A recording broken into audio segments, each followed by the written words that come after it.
Hola, ¿cómo están? Otra edición de Documenta. Hoy es 2 de abril, un día como hoy, hace 24 años, la dictadura militar ponía en marcha su última aventura, que fue el desembarco en la Guerra de Malvinas. El contexto político-económico uno lo puede definir de la siguiente manera. Allá por 1982, en la Argentina, el dictador era Galtieri, un general alto que se hacía llamar el general majestuoso, borracho, muy alineado con los Estados Unidos, muy vinculado a la represión ilegal y con el sueño de constituirse en el dictador que transitaba desde el proceso de reorganización nacional a la democracia. Pero ¿qué pasó? El plan económico diseñado por Martínez de Hoz y prolongado por Roberto Alemán empezaba a caer. La gente ya no tenía miedo a la dictadura y se movilizaba. Por ejemplo, el 30 de marzo de 1982, 2 días antes del desembarco en Malvinas, una gran movilización popular en la Plaza de Mayo ponía en jaque al régimen. Entonces, ¿qué hace Galtieri? Fuga hacia adelante y desembarca en Malvinas. En ese contexto empieza lo que luego fue la Guerra de Malvinas. Galtieri tenía una mirada unilateral de la política y la diplomacia. Pensaba que Estados Unidos iba a aliar con la Argentina porque Argentina había enviado a sus grupos de tarea a Centroamérica para luchar contra el sandinismo. Pensaba que Chile, que estaba regenteada por Pinochet, se iba a mantener al margen, pese a que había una disputa muy profunda entre los dos regímenes militares. Y finalmente todo se puso al revés. Inglaterra tuvo como aliado a Estados Unidos y a Chile, y Argentina fue una guerra que provocó una tragedia que aún hoy estamos pagando. Entonces lo que te propongo, a 24 años de comenzado el desembarco en Malvinas, esto fue un 2 de abril, un día como hoy, ver un documental exclusivo que describe el contexto político, la guerra y finalmente una herida que aún nos está doliendo a 24 años precisamente de ese desembarco. Te propongo verlo, dale.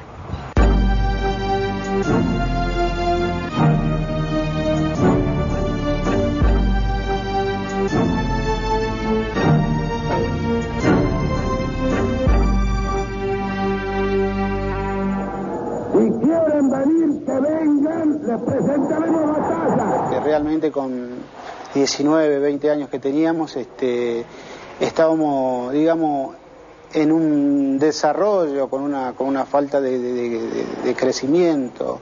Y ahí nos encontramos y sentíamos que en la medida en que se iban desarrollando las cosas, que uno podía morir también en cualquier momento, ¿no? Yo llegué a las 10:25 de la noche a Puerto Argentino, llovía muchísimo, hacía un frío terrible.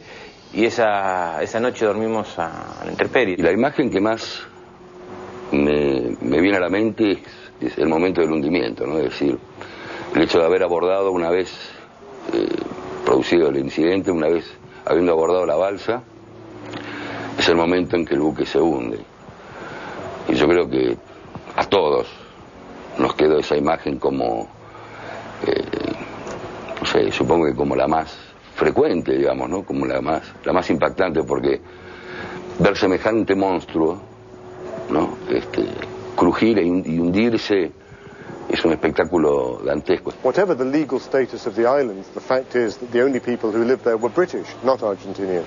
And those British people wanted to remain part of Britain, not to live under Argentina.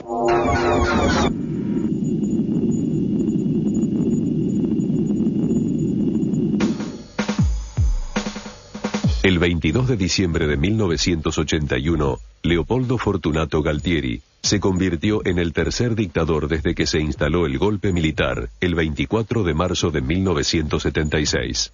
Los mecanismos psicológicos que promueven el olvido de los grandes dolores humanos tienden a borrar de las memorias argentinas las imágenes de los graves sucesos que no hace mucho tiempo atrás laceraron a nuestro pueblo como fruto amargo de la agresión terrorista. Nacido en 1926, a los 17 años ingresó al ejército. Se graduó en la Escuela de las Américas, una institución militar creada por los norteamericanos, de donde egresó la mayoría de los dictadores de América Latina de la década del 70. Galtieri, ante todo, hay que decir que cuando decimos que es asesino, no solamente estamos hablando de Malvinas, sino fundamentalmente también de su participación en la represión en el Cuerpo Ejército II, con sede en Rosario, en Santa Fe, donde fue el ejecutor del plan represivo en todo lo que fue el cordón industrial, el sector estudiantil de Rosario, así que fue el gran responsable de la masacre en Rosario, ¿no? En 1975, Galtieri fue nombrado comandante del Cuerpo de Ingenieros del Ejército, en la misma promoción que llevó a Jorge Rafael Videla a ocupar la comandancia en jefe de las Fuerzas Armadas. Tras la destitución de Videla y el nombramiento de Roberto Eduardo Viola como nuevo dictador, Galtieri visitó los Estados Unidos en función oficial. La administración de Ronald Reagan lo recibió cálidamente. Lo que fue Galtieri fue a sondear cuál era el espíritu del gobierno de Reagan frente al gobierno argentino. No específicamente frente a la posibilidad de recuperar Malvinas, porque ese era un secreto guardado bajo 7 llaves. Pero sí, en verdad, para testear un poco cuál era la mirada que el gobierno americano tenía sobre el gobierno militar argentino. Viola se opone, aparentemente, a la Operación Malvinas, y uno de los motivos de la destitución de Viola, que se disfrazó de un ataque cardíaco y un problema de corazón, ahí nos enteramos que Viola tenía corazón, ¿no? Con el general Galtieri en el poder, la crisis se profundizó. Las medidas del flamante ministro de Economía, Roberto Alemán, fueron tan ortodoxas como las de sus antecesores. El establishment y los grupos financieros aprovecharon el régimen de terror para hacer grandes negocios, mientras que aumentaba el índice de desempleo y la quiebra de las pequeñas y medianas empresas. Bueno, Roberto Alemán fue el ministro de Economía de Galtieri, un continuador absoluto de la política Martínez Dios, un hombre vinculado a los grupos de poder económico en la Argentina, un hombre que avaló la represión absolutamente, y que hoy sigue siendo un referente de los grupos económicos en la Argentina, con participación en muchas empresas importantes de la Argentina, ¿no?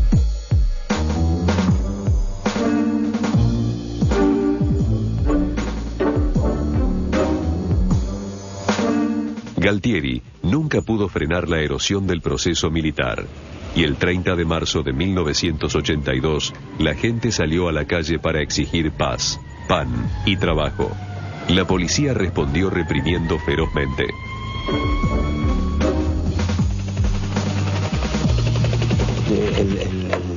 La marcha de ese día marcó un poco lo que implicaba un desafío que yo creo que el gobierno o la dictadura en ese momento ya no estaba en condiciones de afrontar. Creo que la respuesta, aunque eso ya estaba en marcha, la respuesta y el giro que se produce a partir de la decisión de la reconquista de Malvinas. El régimen se desmoronaba y Galtieri comprendió que las Fuerzas Armadas no tendrían suficiente poder para controlar la transición democrática que ya aparecía en el escenario político. Entonces, puso en marcha su más siniestro plan. El 30 de marzo de 1982, Galtieri ordenó la invasión de las Islas Malvinas.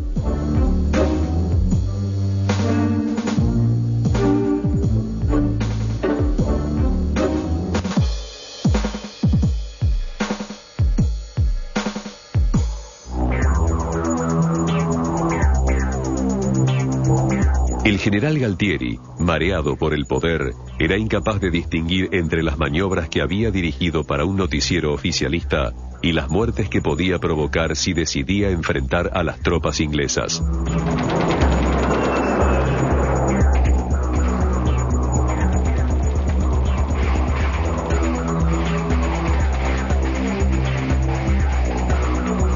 Soldados argentinos que ahora están preparados en sus distintas ramas para defender con eficiencia a la patria ante cualquier contingencia. Infantes, artilleros, tanquistas, cada uno en su especialidad, pusieron de manifiesto su capacidad de combate. Forman parte del ejército argentino. Un ejército que está invicto a través de los años de nuestra historia. Sí, yo estuve incorporado en el servicio militar y el día 2 de abril todas las mañanas hacíamos una formación y izábamos la bandera, y en ese día nos informaron de la recuperación de las islas, que a todo el mundo nos tomó de sorpresa, ¿no?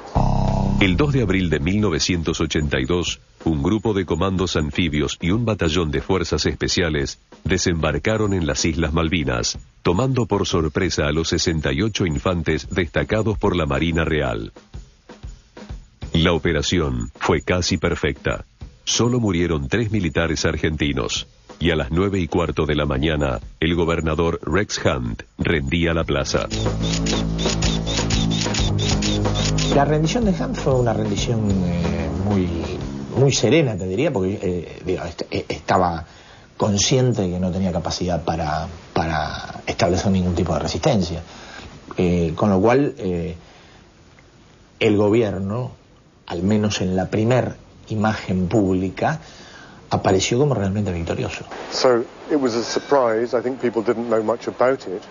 What I remember at the time was very quickly how the Prime Minister, how Margaret Thatcher was immediately very defiant, suggesting straight away that this was an illegal invasion and that Britain would resist it. Horas más tarde, asumía el general Mario Benjamín Menéndez, primer gobernador argentino de las Islas Malvinas en casi 150 años de historia institucional. Así fue como la bandera nacional volvió a flamear en Puerto Argentino. La recuperación de las Islas Malvinas tuvo un fuerte respaldo popular que se manifestó cuando miles de argentinos llegaron a la Plaza de Mayo para agitar eufóricos el nombre del general Galtieri. Hoy, 2 de abril, recién hemos comenzado con la actitud de recuperar las Malvinas y toda su zona de influencia, y ya flamea la bandera argentina. Y me acuerdo de lo que me dijo mi mamá, ¿no? Cuando veía toda esa gente que estaba yendo a Plaza de Mayo. ¿Cuántas mamás o cuántos soldados estarán yendo a Plaza de Mayo a aclamarlo a Galtieri? Y uno no entendía la contradicción de que 3 días antes esa misma gente había ido a insultarlo y había ido a pedir que hubiera cambios sociales y que se volviera a la democracia, y que después iban a aclamar por la toma de las Islas Malvinas. Las Malvinas eran un sentimiento nacional, un grito de soberanía que estaba atado al inconsciente colectivo. El proceso sabía manipular a la opinión pública y volvía a respirar. La gente apoyando eso, digamos, evidentemente incentivado por una propaganda oficial impresionante y de un tema muy sensible como era Malvinas, que veníamos desde la escuela primaria escuchando, la hermanita perdida, la reivindicación, etcétera, ¿no? Era evidentemente una causa justa, una causa noble, llevada adelante por gente innoble e injusta, gente que no tenía nada de patriota, gente que había entregado el país al capital extranjero, que había hecho desastres en la economía nacional, en la defensa de la soberanía real del país, y que ponía su discurso esencialmente en la frontera, ¿no? Y que se burlaba de la otra soberanía, que era la soberanía popular.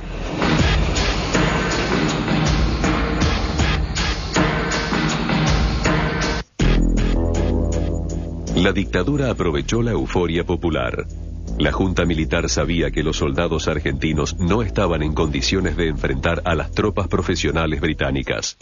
Pero al general Leopoldo Fortunato Galtieri, al almirante Jorge Isaac Anaya y al brigadier Basilio Lamidoso poco le importaban las futuras bajas argentinas. Mis soldados, vais a asumir hoy el compromiso de defender nuestra patria, de seguir constantemente la bandera que la simboliza, de hacerlo hasta perder la vida si fuera necesario.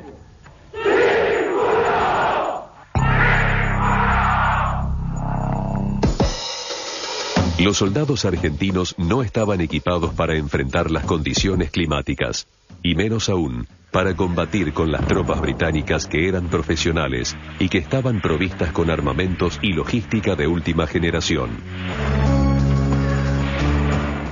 Los soldados ingleses tenían uniformes térmicos, botas todoterreno, visores nocturnos, fusiles livianos, misiles infrarrojos, chalecos antibalas, bazucas modernas, cañones de última tecnología y suficiente alimentación.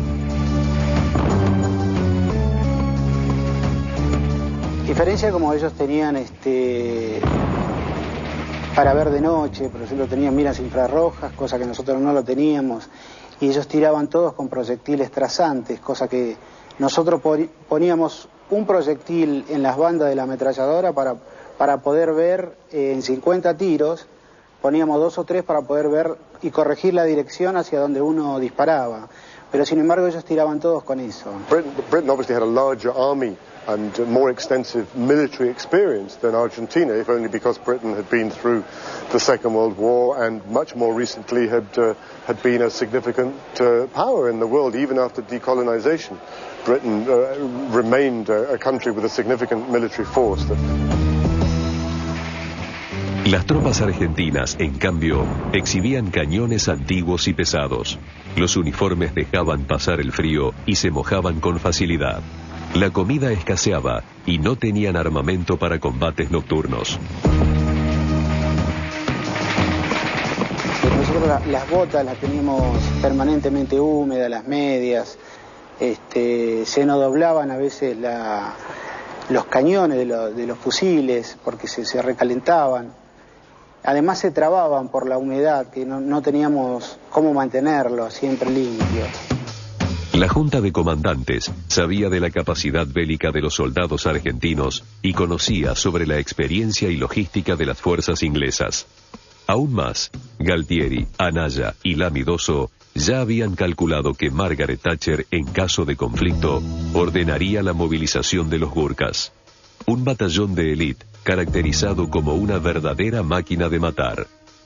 Myself, the Gurkhas occupy a special role in the British Army. They're people who come from Nepal. There's an old imperial connection with them as a tough fighting men who have been in the British Army. In effect, they're mercenaries. They're people who aren't British but who serve in the British Army, and they have a reputation for being good fighters. El 3 de abril de 1982, cuando las primeras naves inglesas empezaron a desplazarse hacia el Atlántico Sur, el Consejo de Seguridad de las Naciones Unidas resolvió que Argentina se retirara de las islas y empezara negociaciones diplomáticas. La decisión de las Naciones Unidas exhibió los alineamientos internacionales. Estados Unidos junto a Inglaterra, el bloque socialista al lado de la República Argentina. La posición de la Casa Blanca confunde a Galtieri. Este general pensaba que Ronald Reagan iba a tener una actitud positiva frente a la dictadura militar. No había ninguna posibilidad que Estados Unidos se pusiera al lado de la Argentina porque Estados Unidos es miembro de la OTAN, socio histórico de Inglaterra. Si la cosa se agravaba, obviamente iba a haber una presencia militar norteamericana también acompañando a Inglaterra, sin ninguna duda, ¿no? And all those things. I mean, I think the overwhelming picture was that America was on the side of Britain and helping it mostly in a secret but possibly quite effective way during the war. Con el correr de los días, Thatcher endurece la posición de Inglaterra. El secretario de Estado norteamericano, Alexander Haig, viaja de Buenos Aires a Londres y de Londres a Buenos Aires para encontrar una solución al conflicto. The President has also directed that the United States will respond positively to requests for material support for British forces. En Buenos Aires, Haig era recibido por el canciller Nicanor Costa Méndez, un diplomático de carrera que trataba de acotar las necesidades bélicas de Galtieri. Costa Méndez y Haig enfrentaban una tarea muy difícil. El secretario de Estado norteamericano, general Alexander Haig, visitó Buenos Aires los días 16 al 19 de abril con el propósito de contribuir a una solución pacífica del conflicto entre Argentina y Gran Bretaña en el Atlántico Sur. Bueno, Haig era, como todo buen diplomático republicano y de la derecha norteamericana, un hipócrita, ¿no? Una persona que jugaba de mediador cuando estaba claro que estaba jugando para Gran Bretaña, ¿no es cierto? la primera ministra británica no solo compromete a la Casa Blanca en su estrategia diplomática y en el apoyo logístico para su contraofensiva bélica, sino que además acuerda una operación secreta con el dictador chileno Augusto Pinochet.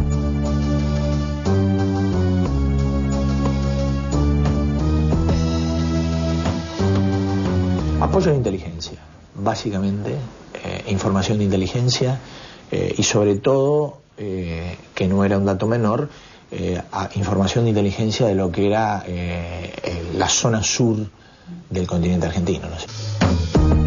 El dictador chileno, pensando en sus propios planes expansionistas, reniega de sus conversaciones con Videla y su apoyo al proceso argentino, y acepta colaborar con la ofensiva inglesa. El apoyo de Pinochet a Thatcher fue incondicional, fue total, tenía que ver con obviamente con la afinidad ideológica también, y con el pedido de los Estados Unidos. Chile brindó una información invalorable, digamos, a Gran Bretaña, prestó sus bases para que pasaran ahí los aviones, los helicópteros, etcétera.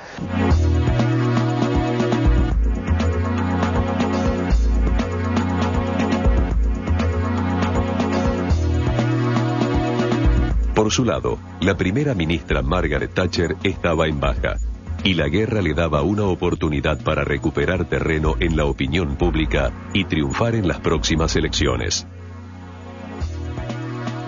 She seems to have both caught the public mood and influenced it as well in this very robust, this militant response to the Argentinian invasion. And as I remember, her popularity increased very significantly as a result of the war. She was the Iron Lady, and she pledged that she would restore the Falklands to British sovereignty, and she did. Galtieri representaba un gobierno dictatorial que se resistía a morir. El general usó el clima de guerra para evitar una derrota política, y el 10 de abril de 1982 convocó a la población a la histórica Plaza de Mayo para demostrar apoyo popular. El gobierno de Gran Bretaña, la señora Thatcher,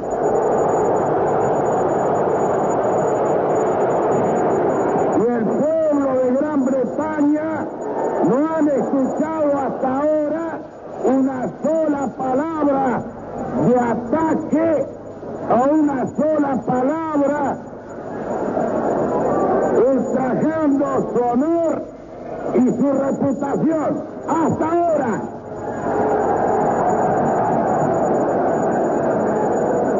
Pero le pido como presidente de la nación al gobierno y al pueblo inglés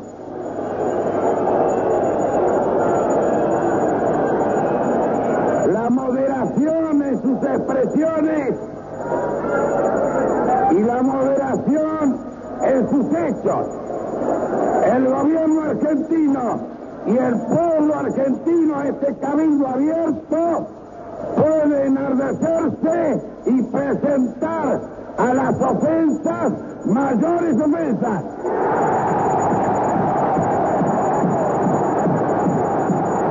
Que sepa el mundo, América, que un pueblo con voluntad decidida como el pueblo argentino, si quieren venir, que vengan, les presentaremos batalla.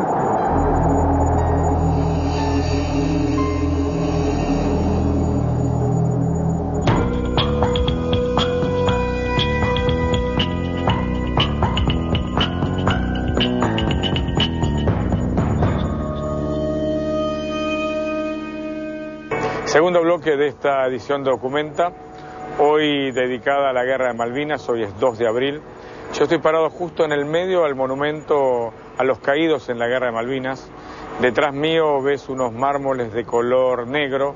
En esos mármoles están registrados los nombres de aquellos que fueron a Malvinas y no volvieron. Lo que vas a encontrarte precisamente en este segundo bloque es eso, es la guerra, la desolación, la tragedia, la muerte. En definitiva, las consecuencias de una aventura militar que inició el general Galtieri y que provocó, entre otras cosas, más de 650 caídos, además de los suicidios conocidos y producidos a posterior de haber concluido la guerra. Segundo bloque entonces de este documental exclusivo la guerra en las Islas Malvinas. El 22 de abril de 1982, el general Galtieri llegó a Malvinas para revisar la tropa y anunciar que el ataque británico era inminente. Bueno, Galtieri viaja a Malvinas supuestamente para poner el cuerpo, para decirle a su gente, aquí estoy. Por supuesto que su condición y su vida en Malvinas fue muy diferente a la de los soldados, ¿no?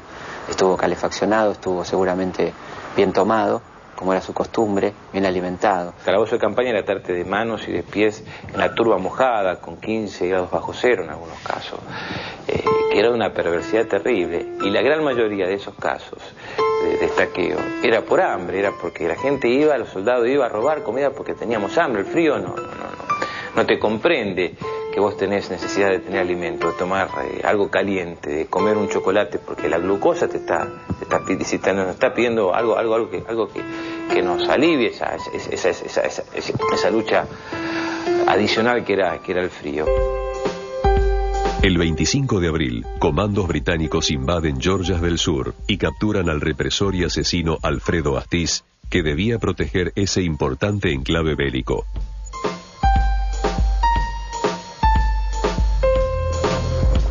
Damas y caballeros, el Ministerio de Defensa acaba de darme buenas noticias y creo que les agradará saberlas. El mensaje que recibimos dice que las tropas británicas desembarcaron en Georgia del Sur esta tarde, poco después de las 4 p.m. hora de Londres. El comandante de la operación envió el siguiente mensaje. Por favor, informen a su majestad que la insignia blanca sobrevuela Union Jack en Georgia del Sur. Que Dios salve a la reina. ¿Qué pasará? ¿Cuál es su reacción? Simplemente regocijo ante estas noticias y felicito a nuestras fuerzas y a los marinos. ¿Vamos a continuar la guerra, señora Thatcher? Buenas noches, caballeros. Astiz, por ese entonces teniente de navío, se rindió sin oponer resistencia. No disparó un solo tiro, levantó las manos y se rindió.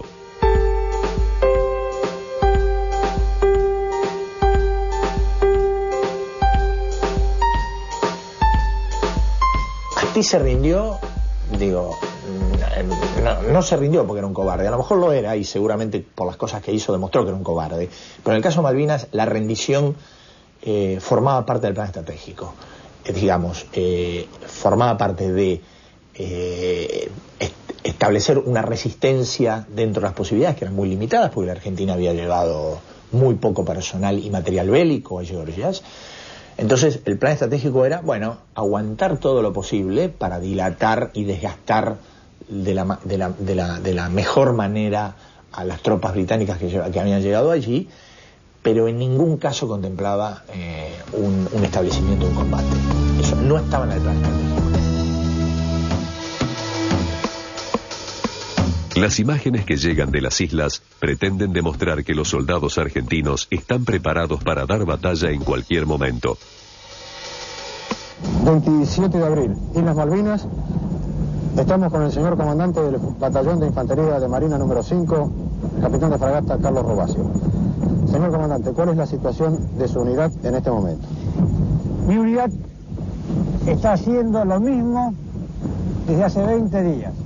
Estamos preparando el terreno, hemos organizado 3 puntos fuertes, inamovibles, cavados en la roca, que se apoyan mutuamente.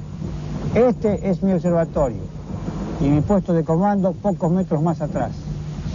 A nuestra izquierda, aquella altura, que es un punto acotado bastante alto y dominante de la ciudad, primer pivote de nuestra defensa.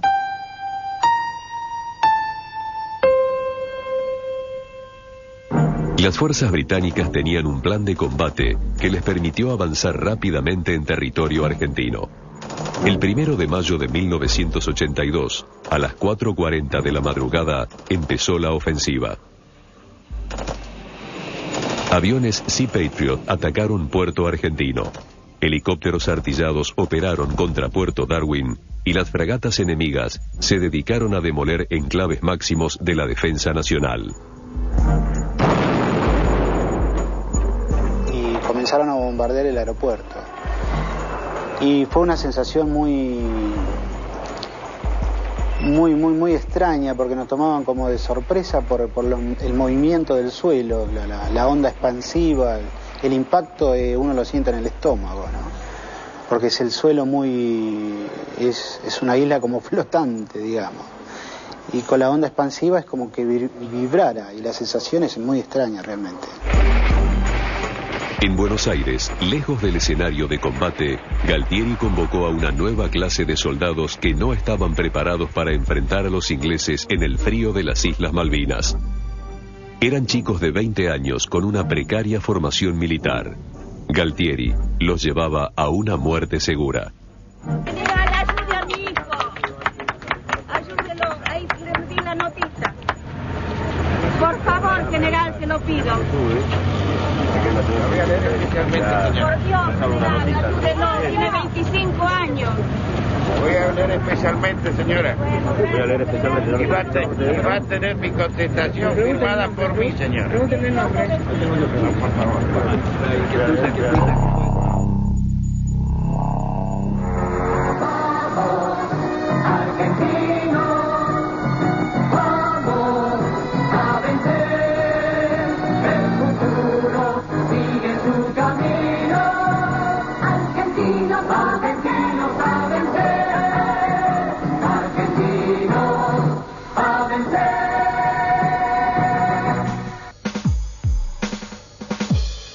Mientras que el régimen aseguraba en los medios de comunicación que estábamos ganando, en el campo de batalla transcurrían horas sombrías. No había coordinación entre las Fuerzas Armadas. Fallaban las comunicaciones, escaseaba la comida y cada uno hacía lo que podía. De día los barcos se alejaban y de noche se acercaban y bombardeaban. Hubo veces que nosotros veíamos los proyectiles que pasaban arriba nuestro y caían del otro lado. Y los teníamos ahí cerca. Los cañones no tenían proyectiles. El abastecimiento del armamento, no sé qué pasó, pero no habían llegado en la medida necesaria, ¿no? El plan bélico inglés no solo se basó en una ofensiva por aire y tierra. Además, tuvo un capítulo naval que fue activado cuando la Armada Británica decidió atacar al crucero General Belgrano. Un verdadero crimen de guerra, porque la nave insignia argentina estaba navegando fuera del área de exclusión. And the question was it sunk? Was it necessary to sink it? When it was heading away, I believe, was the story from the British submarine. Was it necessary to sink it and kill all those people? I know there's controversy about it. I know that I don't believe it's ever been proved definitively what happened. I know the official version, I think, was that the ship was in what was called the exclusion zone around the islands, and therefore it was a legitimate target. Si la zona de exclusión marca el teatro de operaciones del enemigo, es decir, es donde ellos delimitan una zona de operaciones propia. A mi entender, yo hoy, con el paso de los años y con algunas otras experiencias, yo interpreto que no es que el hecho de estar afuera implica que los tipos no pueden atacar. Evidentemente pueden, o si no pueden, no importa. El 2 de mayo de 1982, a las 4 de la tarde, el submarino atómico Conqueror disparó contra el crucero General Belgrano. Lanzó 2 torpedos Tigerfish que hundieron a la nave en apenas 80 minutos. Ese día murieron 323 soldados argentinos. Lentamente, con el correr de las semanas, la ofensiva inglesa terminó de quebrar la línea de defensa en Puerto Argentino. Y bueno, Dios quiso que justo en ese momento no me quedara a dormir, porque de noche era medio complicado dormir. No complicado porque pasara algo, sino por miedo a que pasara algo. Entonces de noche una evacuación siempre es mucho más complicada, y más si te agarra durmiendo, ¿no? Y fuimos al taller a agarrar para tomar unos mates, a hacer alguna cosa antes de que mi compañero volviera a tomar la guardia. Bueno, y en ese momento estalla el primer torpedo, que entra por el dormitorio donde yo debería haberme quedado a dormir. La primera cabeza rompe e inunda todo el sollado, que es donde estaban los dormitorios.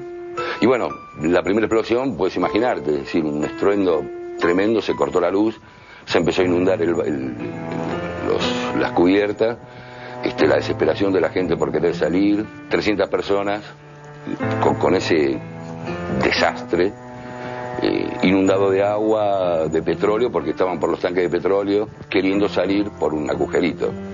Los gritos, la desesperación, la gente lastimada, un desastre, realmente una imagen horrible.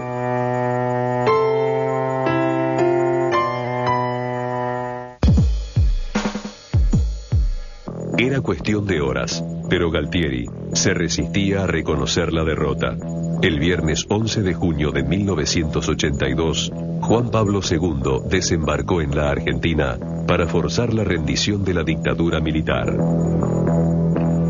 Horas antes del asalto final de las tropas británicas, cuando concluía su viaje relámpago, el Papa hizo votos por la paz.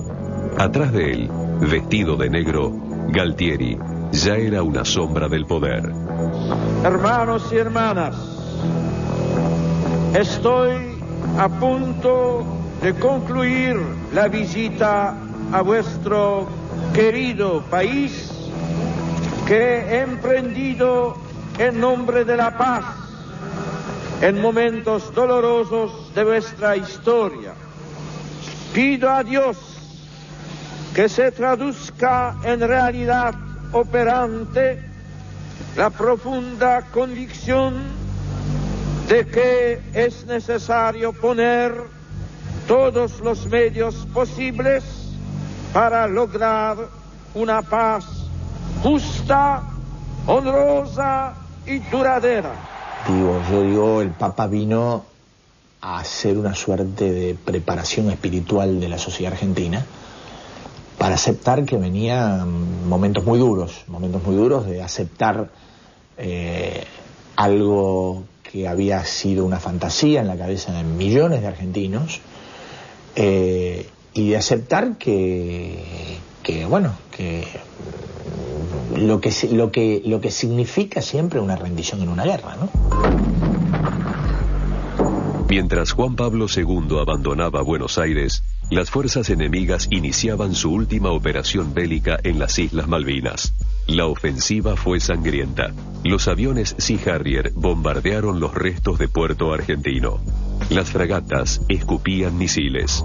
Y los comandos ingleses saltaban de los botes inflables para ocupar estratégicas posiciones de combate.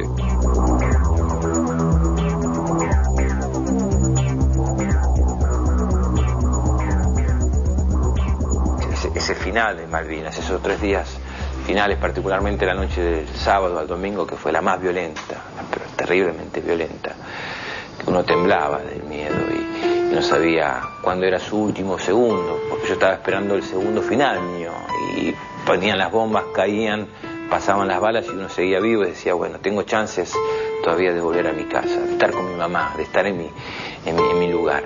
Entonces nos llegó la orden de repliegue el 14 de junio a la noche. Esa noche no estuvimos, digamos, en la entrada de Puerto Argentino, que es en esa calle donde estaban trasladando a los heridos, donde acompañábamos a algunos heridos a cargarlos en los camiones, y dándole proyectiles a otros que también querían seguir combatiendo, a pesar de que la orden de repliegue ya estaba realizada. Y tal es así que algunos siguieron combatiendo hasta el otro día sin saber que la guerra realmente ya había culminado, ¿no? El 14 de junio de 1982, cuando ya había amanecido, las Islas Malvinas regresaron a la corona británica. Los soldados ingleses izaron su bandera, juntaron a sus muertos en una fosa común y desfilaron por las calles de una isla que ahora llamaban Falklands. Habían ganado la guerra, en una tierra lejana, frente a un enemigo sin recursos, conducido por un general alcohólico que ejercía el poder en una dictadura militar. Casualmente yo estuve, eso de las 10 de la mañana, donde bajaron la bandera nuestra y izaron las de ellos, ¿no? Donde realmente todos sentimos una gran tristeza, donde había oficiales y suboficiales que también se emocionaban mucho y sentir la verdadera tristeza de por qué habíamos perdido la guerra, ¿no? Y fue un día realmente para nosotros muy triste.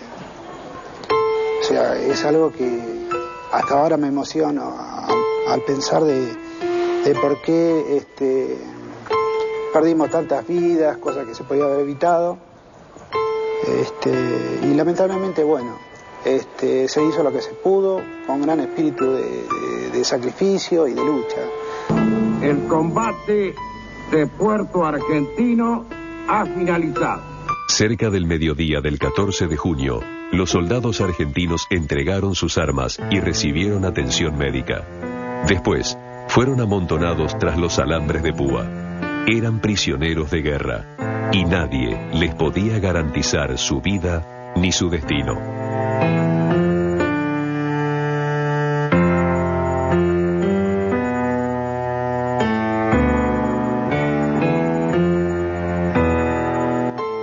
It was always a strange story.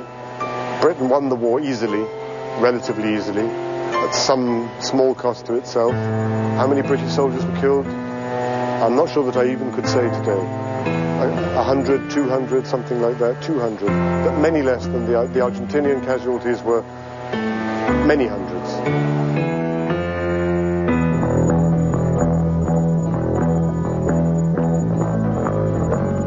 Meses más tarde, poniendo fin a la angustia de familiares y amigos, los soldados que sobrevivieron arribaron a Buenos Aires.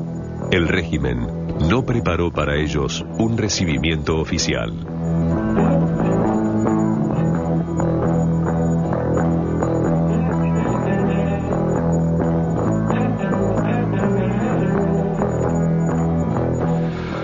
Bueno, nos dejaron en Liniers, en el puente de Rivadavia y General Paz, y yo me preguntaba con mi compañero, ¿no? Decíamos, ¿cómo estará Buenos Aires? Esto debe ser de terror, toda la gente metida abajo de la mesa, esto debe ser un... Y no me voy a olvidar nunca, hay una pizzería ahí, que todavía está la pizzería. Bueno, bajamos, y la intención era ir a la iglesia, San Cayetano, ¿no? Como primera medida. Y pasamos por la pizzería y estaba la gente viendo cómo formaba la selección argentina contra, qué sé yo, no sé, desayunando, la gente estaba. Es algo que no entendés, ¿viste? Decir, ¿qué pasó? ¿Fue mentira lo otro? ¿O esto no llega en los diarios? Acá no pasa, es decir, una cosa de loco, ¿no? Y de Puerto Madryn, al otro día regresamos digamos, a Buenos Aires. Estuvimos en Campo de Mayo, donde no nos dejaban hablar con nadie. Y casualmente llegamos todos así, harapiento, sucio. Quedamos que habíamos bajado ahí, fuimos a la iglesia, y yo estaba vestido de marinero. Entonces, bueno, paro un taxi y le pido que me vaya a mi casa, que me lleve a mi casa, a la casa de mis padres. Y bueno, el tachero, bien, me preguntaba si sabía algo, preocupado el tipo más o menos, o más que nada interesado en querer saber qué pasaba. Entonces le comenté, digo, no, yo vengo del crucero General Belgrano. Entonces el tipo se da vuelta y me mira y me dice, ¿cómo me está cargando? Digo, no, así. Bueno, el tipo paró el auto en medio de Rivadavia, se dio vuelta, me abrazaba, me besaba. Bueno, un tipo que se ve que tendría hijos. Y bueno, medio, viste, mariconeando los dos, ¿no? Bueno, y no me olvido, eso tampoco me olvido, que llegué a la puerta de mi casa, el tipo obviamente ni me cobró nada, ¿no? ¡El pueblo unido jamás será vencido! ¡El pueblo unido jamás será vencido! ¡Se haga! ¡Se haga! ¡Galtieri! ¡Pagó! ¡María Rasco! ¡Galtieri! ¡Pagó! La derrota en Malvinas sacudió al proceso militar. La gente, un día después de la rendición, salió a la calle a reclamar por la democracia. El régimen, fiel a su naturaleza autoritaria, reprimió como lo había hecho antes de la guerra. Bueno, se empezó a juntar gente en la plaza con ninguna expectativa de escuchar a Galtieri, sino ya con el ánimo de protestar y denunciar a esa dictadura traidora. Y bueno, lo que se produjo fue, uno veía a la gente común, sin ninguna militancia política, muchas de ellas, otras sí. Había de todo en la plaza, pero era muy fuerte ver a las personas con maletín que salían de su oficina indignadas, enfrentando fuertemente a las fuerzas de seguridad con un nivel de indignación típico de aquel que ha sido engañado y se está desengañando, ¿no?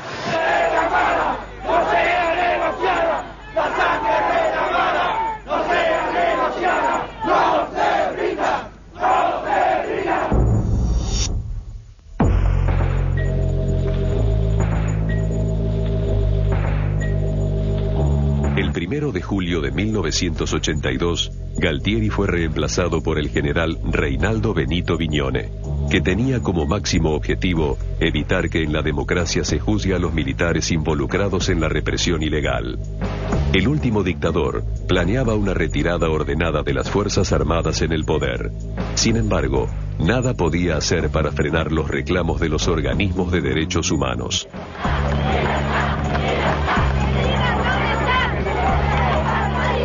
Bueno, cae Galtieri porque no tenía más aire político, porque se acabaron las relaciones con todos los países del mundo. Prácticamente Argentina queda aislada del mundo después de la derrota. No había cómo encauzar esto sin un cambio de imagen, un cambio de personaje. Galtieri era de alguna manera la cara de la guerra para todo el mundo, era la cara de la derrota en ese momento, y Viñone era el que de alguna manera estaba disponible y aceptó suceder a Galtieri, ¿no? Mientras en la Argentina asumía el cuarto dictador, en las Islas Malvinas, Margaret Thatcher capitalizaba los réditos de su campaña bélica. En apenas un día de visita al Atlántico Sur, logró conmocionar a las tropas allí apostadas, y fundamentalmente a los ingleses, que miraron por televisión su tour al otro lado del planeta.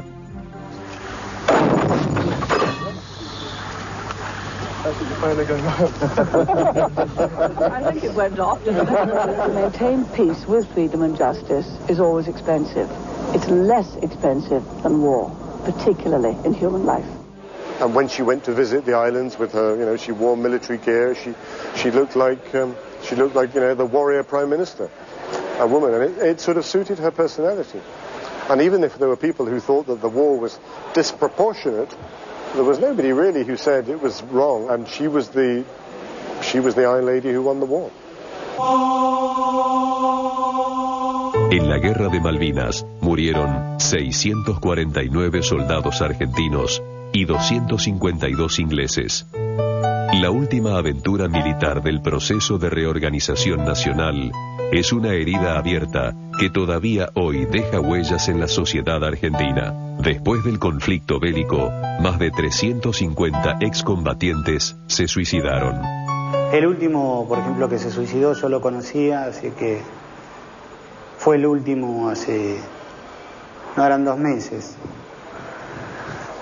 Y cuando se acercan estas fechas donde más los compañeros se ponen tristes y a veces algunos se encierran en sí mismos y no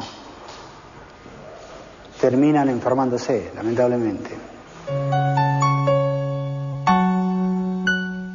Actualmente, las Islas Malvinas continúan en poder de Gran Bretaña.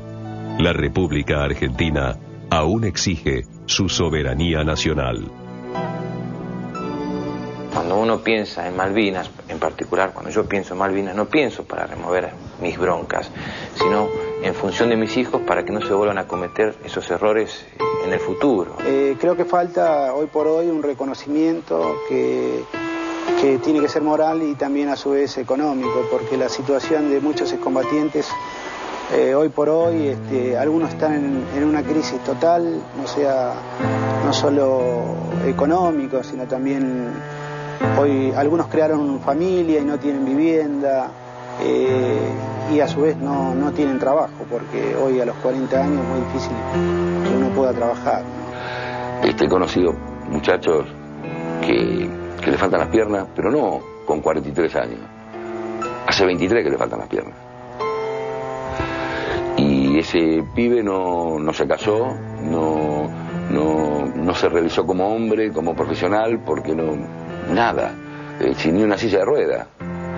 Qué sé yo, y en ese momento en el momento de Malvinas tenía padres de 50 y pico de años, 50, y estaban alquilando, y ahora esos padres son jubilados, y ya no tienen más casa, no tienen nada, y él sin trabajar, ¿qué hicieron con ese tipo? Vamos a pedir a Dios nuestro Señor por el eterno descanso del alma de quien vida fuera el teniente general Leopoldo Fortunato Galtieri, pidiéndole a Dios que haya recibido en su seno su alma y que él, justo juez, dé el premio y la recompensa que cada uno de nosotros merece por sus acciones en la tierra. Señor, ten piedad. Señor, ten piedad. Cristo, ten piedad. Cristo, ten piedad. Señor, ten piedad. Estamos terminando otra edición de Documenta. Hoy es 2 de abril y obviamente el recuerdo a Malvinas es inevitable. Uno debería hablar de lo que pasa ahora y de lo que es nuestro derecho. Lo que pasa ahora es que las Islas Malvinas están en manos de los ingleses. Nuestro derecho, nuestra soberanía es que Malvinas nos pertenece. Y creo que ahí no hay discusión posible por más que Gran Bretaña siga diciendo que son las Islas Falkland en lugar de las Islas Malvinas. Eso me parece que debería quedar claro sin ningún tipo de eufemismo. En segundo lugar, uno debe plantear una suerte de coincidencia histórica respecto a Galtieri y Thatcher. Los dos querían quedarse en el poder, los dos eligieron la guerra.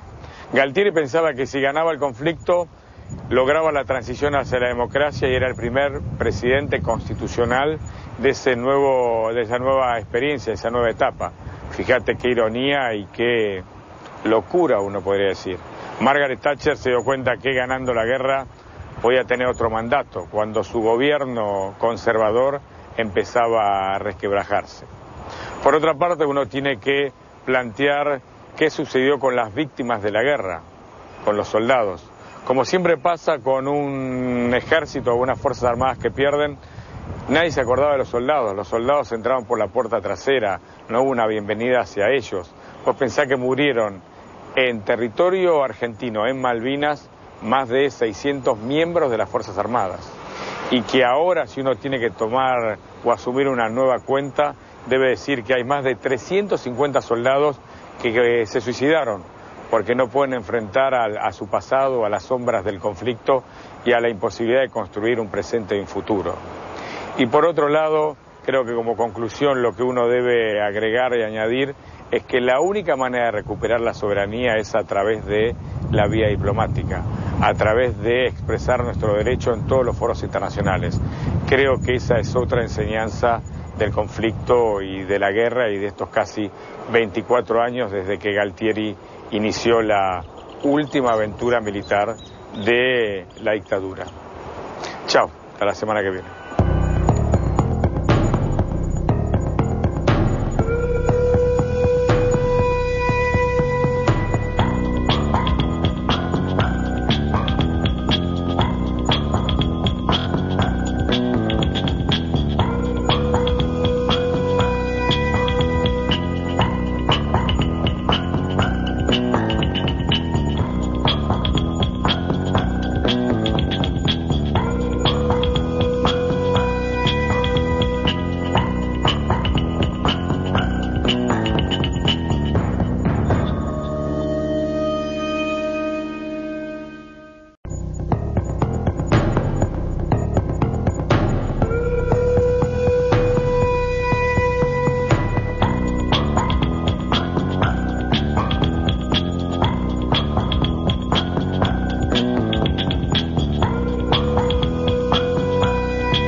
Hola, ¿cómo están? Otra edición de Documenta. Hoy es 2 de abril, un día como hoy, hace 24 años, la dictadura militar ponía en marcha su última aventura, que fue el desembarco en la Guerra de Malvinas. El contexto político y económico uno lo puede definir de la siguiente manera. Allá por 1982, en la Argentina, el dictador era Galtieri, un general alto que se hacía llamar el general majestuoso, borracho, muy alineado con los Estados Unidos, muy vinculado a la represión ilegal y con el sueño de constituirse en el dictador que transitaba desde el proceso de reorganización nacional a la democracia. Pero ¿qué pasó? El plan económico diseñado por Martínez de Hoz y prolongado por Roberto Alemann empezaba a caer. La gente ya no tenía miedo a la dictadura y se movilizaba. Por ejemplo, el 30 de marzo de 1982, 2 días antes del desembarco en Malvinas, una gran movilización popular en la Plaza de Mayo ponía en jaque al régimen. Entonces, ¿qué hace Galtieri? Fuga hacia adelante y desembarca en Malvinas. En ese contexto empieza lo que luego fue la guerra de Malvinas. Galtieri tenía una mirada unilateral de la política y la diplomacia. Pensaba que Estados Unidos iba a aliar con la Argentina porque Argentina había enviado a sus grupos de tarea a Centroamérica para luchar contra el sandinismo.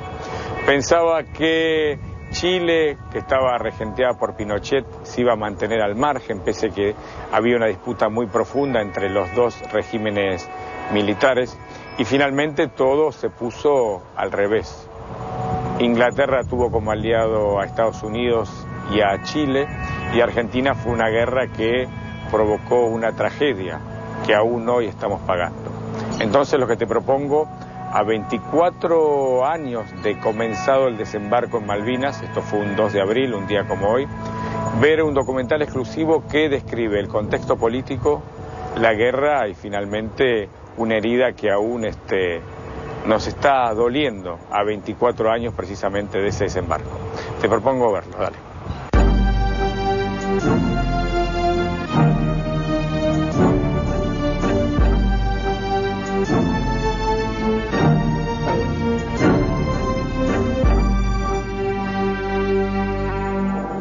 Si quieren venir, que vengan, les presentaremos batalla. Que realmente con 19, 20 años que teníamos, estábamos, digamos, en un desarrollo con una falta de crecimiento.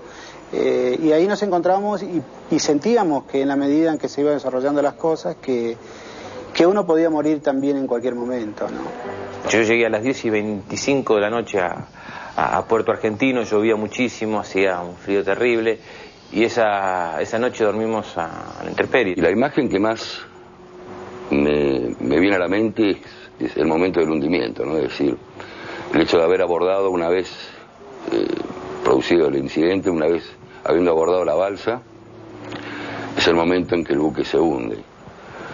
Y yo creo que a todos nos quedó esa imagen como, no sé, supongo que como la más frecuente, digamos, ¿no? Como la más impactante, porque ver semejante monstruo, ¿no?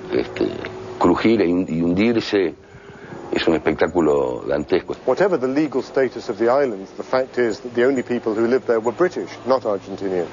And those British people wanted to remain part of Britain, not to live under Argentina. 182. Galtieri ordenó la invasión de las Islas Malvinas.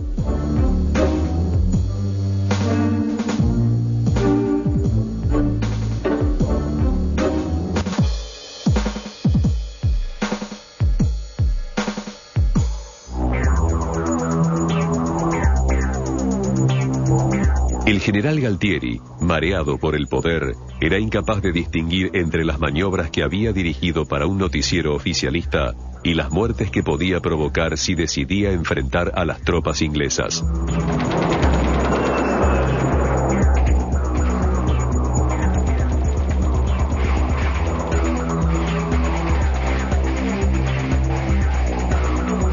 Soldados argentinos que ahora están preparados en sus distintas ramas para defender con eficiencia a la patria ante cualquier contingencia. Infantes, artilleros, tanquistas, cada uno en su especialidad, pusieron de manifiesto su capacidad de combate.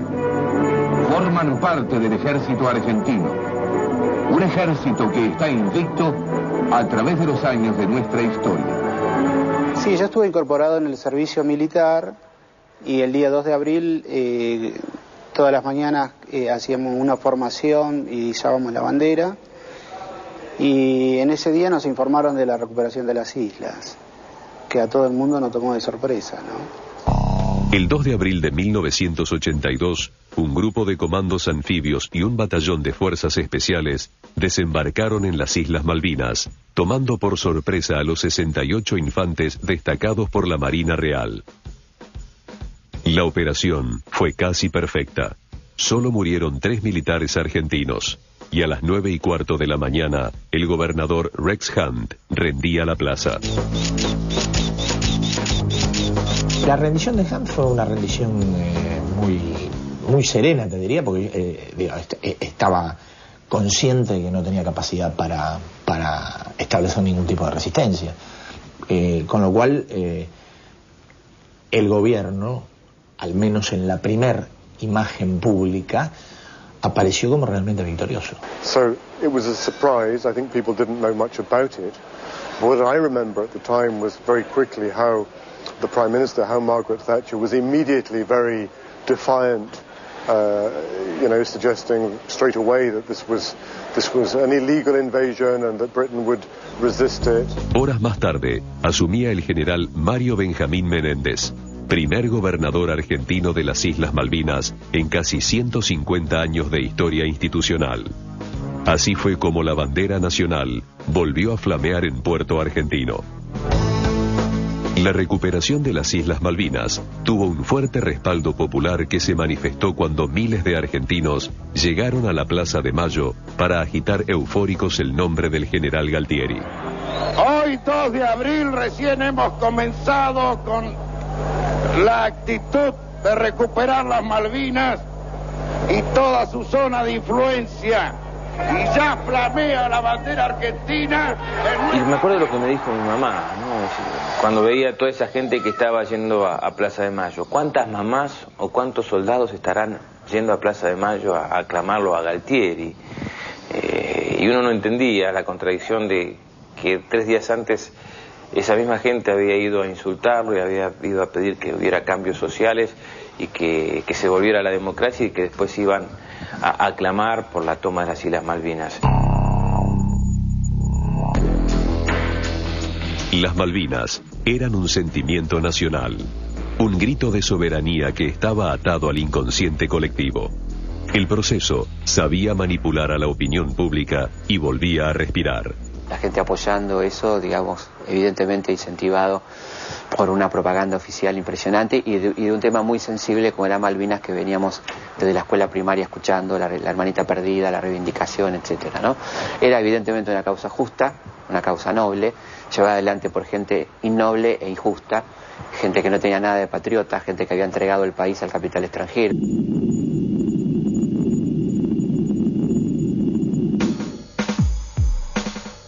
El 22 de diciembre de 1981, Leopoldo Fortunato Galtieri se convirtió en el tercer dictador desde que se instaló el golpe militar el 24 de marzo de 1976.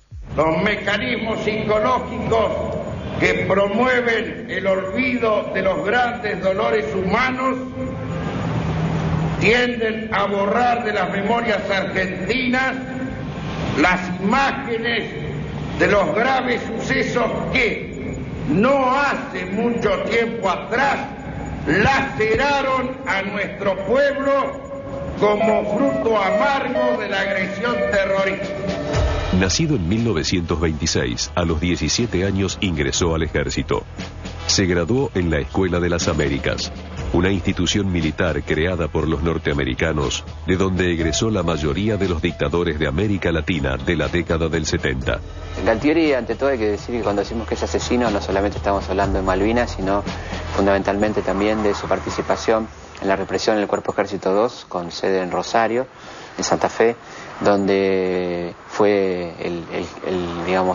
el ejecutor del plan represivo en todo lo que fue el cordón industrial, el sector estudiantil de Rosario, así que fue el gran responsable de la masacre en Rosario, ¿no?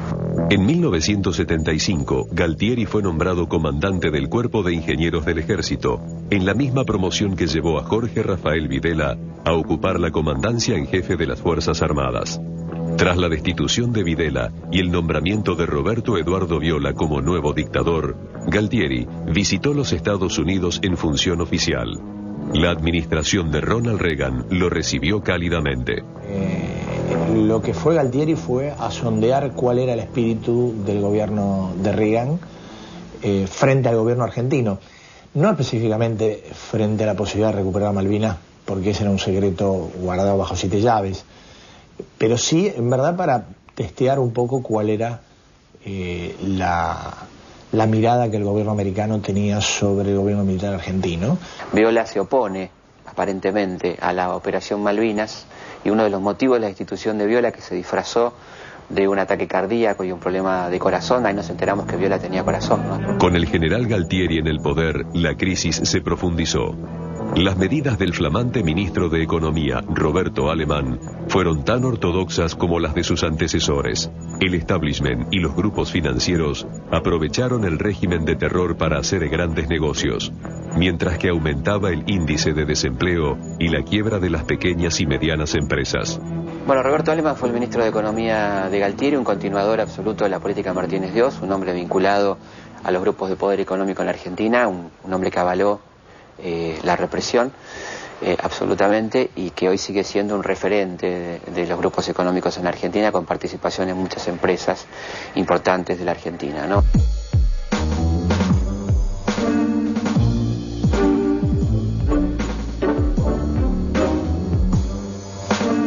Galtieri nunca pudo frenar la erosión del proceso militar, y el 30 de marzo de 1982 la gente salió a la calle para exigir paz, pan y trabajo. La policía respondió reprimiendo ferozmente.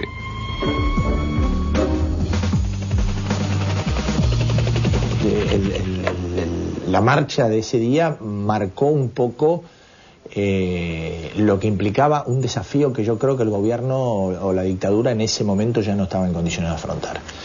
Creo que la respuesta, aunque eso ya estaba en marcha, la respuesta y el giro que se produce a partir de la decisión de la reconquista de Malvinas.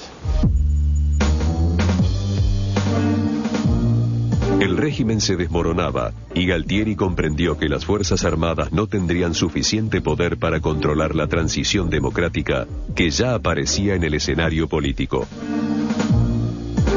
Entonces, puso en marcha su más siniestro plan. El 30 de marzo de 1900... que había hecho desastres en la economía nacional, en la defensa de la soberanía real del país, y que ponía su discurso esencialmente en la frontera, ¿no? Y que se burlaba de la otra soberanía, que era la soberanía popular.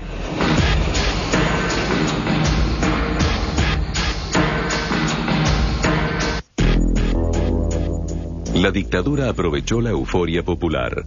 La junta militar sabía que los soldados argentinos no estaban en condiciones de enfrentar a las tropas profesionales británicas.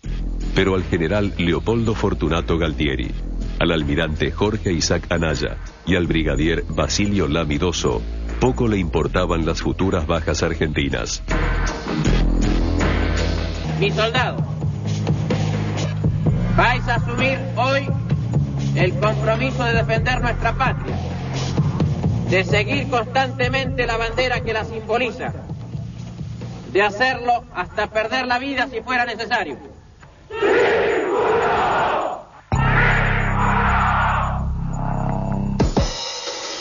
Los soldados argentinos no estaban equipados para enfrentar las condiciones climáticas, y menos aún para combatir con las tropas británicas, que eran profesionales y que estaban provistas con armamentos y logística de última generación. Los soldados ingleses tenían uniformes térmicos, botas todoterreno, visores nocturnos, fusiles livianos, misiles infrarrojos, chalecos antibalas, bazucas modernas, cañones de última tecnología y suficiente alimentación. Diferencia como ellos tenían para ver de noche, por ejemplo, tenían miras infrarrojas, cosa que nosotros no lo teníamos, y ellos tiraban todos con proyectiles trazantes, cosa que nosotros poníamos un proyectil en las bandas de la ametralladora para poder ver en 50 tiros, poníamos 2 o 3 para poder ver y corregir la dirección hacia donde uno disparaba, pero sin embargo ellos tiraban todos con eso. Britain obviously had a larger army and more extensive military experience than Argentina, if only because Britain had been through the Second World War and much more recently had been a significant power in the world. Even after decolonization, Britain remained a country with a significant military force. Las tropas argentinas, en cambio, exhibían cañones antiguos y pesados. Los uniformes dejaban pasar el frío y se mojaban con facilidad. La comida escaseaba y no tenían armamento para combates nocturnos. Nosotros nosotros las botas las teníamos permanentemente húmedas, las medias, se nos doblaban a veces los cañones de los fusiles porque se recalentaban. Además se trababan por la humedad, que no teníamos cómo mantenerlo siempre limpio. La Junta de Comandantes sabía de la capacidad bélica de los soldados argentinos y conocía sobre la experiencia y logística de las fuerzas inglesas. Aún más, Galtieri, Anaya y Lamidoso ya habían calculado que Margaret Thatcher, en caso de conflicto, ordenaría la movilización de los Gurkhas, un batallón de élite caracterizado como una verdadera máquina de matar. Myself, the Gurkhas occupy a special role in the British Army. They're people who come from Nepal. There's an old imperial connection with them as a tough fighting men who have been in the British Army. In effect, they're mercenaries. They're people who aren't British but who serve in the British Army, and they have a reputation for being good fighters. El 3 de abril de 1982, cuando las primeras naves inglesas empezaron a desplazarse hacia el Atlántico Sur, el Consejo de Seguridad de las Naciones Unidas resolvió que Argentina se retirara de las islas y empezara negociaciones diplomáticas. La decisión de las Naciones Unidas exhibió los alineamientos internacionales. Estados Unidos junto a Inglaterra, el bloque socialista al lado de la República Argentina. La posición de la Casa Blanca confunde a Galtieri. Este general pensaba que Ronald Reagan iba a tener una actitud positiva frente a la dictadura militar. No había ninguna posibilidad que Estados Unidos se pusiera al lado de la Argentina porque Estados Unidos es miembro de la OTAN, socio histórico de Inglaterra. Si la cosa se agravaba, obviamente iba a haber una presencia militar norteamericana también acompañando a Inglaterra, sin ninguna duda, ¿no? And all those things. I mean, I think the overwhelming picture was that America was on the side of Britain and helping it mostly in a secret but possibly quite effective way during the war. Con el correr de los días, Thatcher endurece la posición de Inglaterra. El secretario de Estado norteamericano, Alexander Haig, viaja de Buenos Aires a Londres y de Londres a Buenos Aires para encontrar una solución al conflicto. The President has also directed that the United States will respond positively to requests for material support for British forces. En Buenos Aires, Haig era recibido por el canciller Nicanor Costa Méndez, un diplomático de carrera que trataba de acotar las necesidades bélicas de Galtieri. Costa Méndez y Haig enfrentaban una tarea muy difícil. El secretario de Estado norteamericano, general Alexander Haig, visitó Buenos Aires los días 16 al 19 de abril con el propósito de contribuir a una solución pacífica del conflicto entre Argentina y Gran Bretaña en el Atlántico Sur. Bueno, Haig era, como todo buen diplomático republicano y de la derecha norteamericana, un hipócrita, ¿no? Una persona que jugaba de mediador cuando estaba claro que estaba jugando para Gran Bretaña, ¿no es cierto? La primera ministra británica no solo compromete a la Casa Blanca en su estrategia diplomática y en el apoyo logístico para su contraofensiva bélica, sino que además acuerda una operación secreta con el dictador chileno Augusto Pinochet.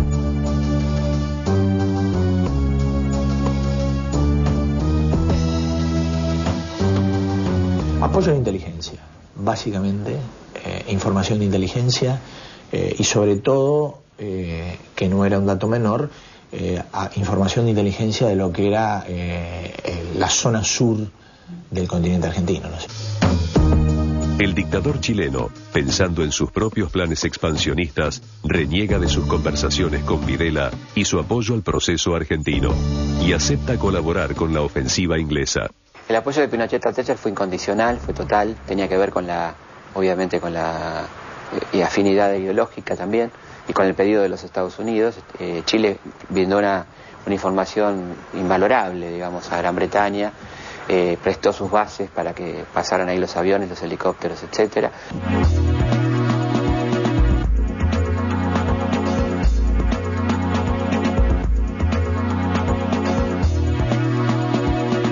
Por su lado, la primera ministra Margaret Thatcher estaba en baja. y la guerra le daba una oportunidad para recuperar terreno en la opinión pública y triunfar en las próximas elecciones. She seems to have both caught the public mood and influenced it as well in this very robust, this militant response to the Argentinian invasion. And as I remember, her popularity increased very significantly as a result of the war. She was the Iron Lady, and she pledged that she would restore the Falklands to British sovereignty, and she did. Galtieri representaba un gobierno dictatorial que se resistía a morir. El general usó el clima de guerra para evitar una derrota política. Y el 10 de abril de 1982 convocó a la población a la histórica Plaza de Mayo para demostrar apoyo popular. El gobierno de Gran Bretaña, la señora Thatcher,